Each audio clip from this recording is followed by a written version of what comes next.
Caste కాదండి. ఇస్లాం అంటే మతం కాదు.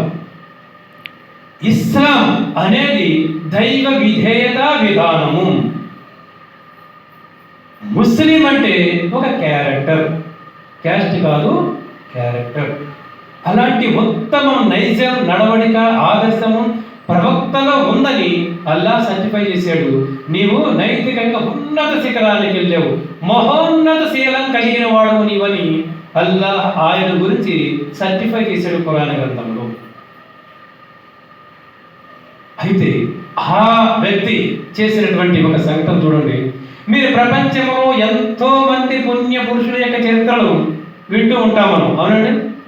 అయితే ప్రత్యేకంగా ముహమ్మద్ వారి యొక్క సంఘటనను మీకు ఈరోజు జ్ఞాపకం చేస్తాను చూడండి.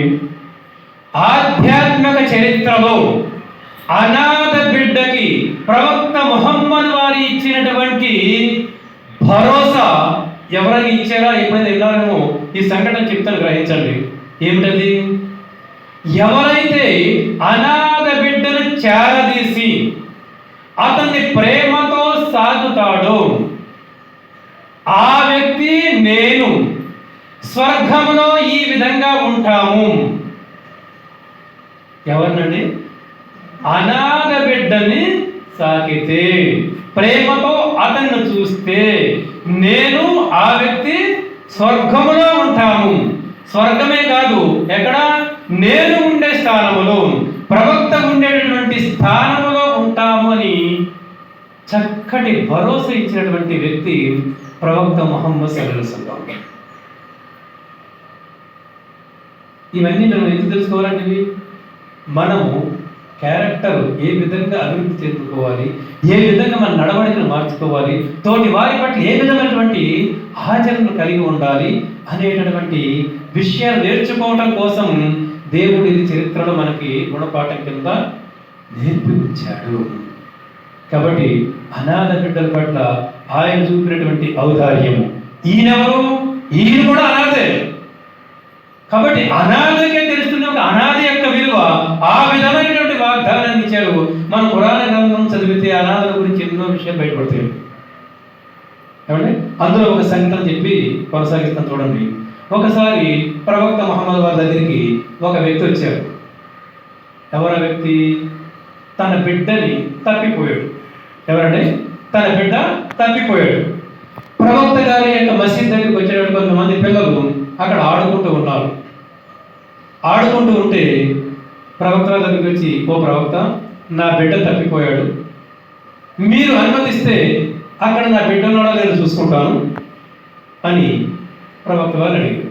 ప్రవక్త వారు ఏమన్నారంటే, ఇక్కడ నుంచే చూసుకో, నీ బిడ్డ ఉన్నాడో ఇక్కడ నుంచి చూసుకో అన్నారు. అలా చూశారు. ఫలానా చొక్కా వేసుకున్న అతను మాయపోయాడు అన్నాడు. ఇప్పుడు చెప్తున్నారు చూడండి. అయితే ఏమంటారు అప్పుడు? ఆ బిడ్డ నీ బిడ్డ.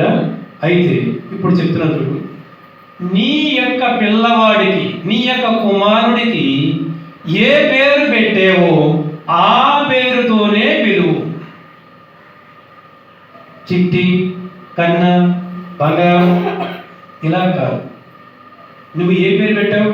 హసనా, హుసేనా, ఏ పేరు పెట్టేవో ఆ పేరుతోనే పిలువన్నారు. ఎందుకన్నారో తెలుసా? తన బిడ్డ అలాగే తీసుకోవచ్చు కదా. ఎందుకన్నారో తెలుసా? అక్కడ తల్లిదండ్రులు లేనటువంటి అనాథ పిల్లలు ఉన్నారు, తండ్రి లేనటువంటి అనాథ పిల్లలు ఉన్నారు. నువ్వు నాన్న, చిట్టి, బంగారం అని నువ్వు పిలిస్తే అక్కడ ఉండేటువంటి పసి హృదయాలు, అయ్యో నా తండ్రి ఉంటే నన్ను ఇలాగే గారాబం చేసేవాడు కదా అని ఆ పసి హృదయం గాయపడకూడదు. చూసారండి? ఆ పసి హృదయము గాయపడకూడదు. అందుకని నువ్వు ఏమని పిలవాలి? ఏ పేరు పెట్టి పెట్టావో ఆ పేరుతోనే పిలువు. ఇదండి ప్రవక్త ముహమ్మద్ వారు చూపించినటువంటి ఔదార్యము. ఎవరి పట్ల అండి ఇది? అనాథుల పట్ల.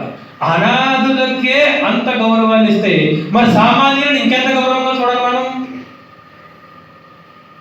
అన్నీ ఉన్న వాళ్ళనే మనం అనాథలాగా చూస్తూ ఉంటాం. మనకంటే కాస్తంత తక్కువవాడు అనుకుంటే. వాడు ఆరోగ్యంగా బాగున్నా, కాస్తంత ఆస్తి పరంగా తక్కువ ఉన్నాడా, సం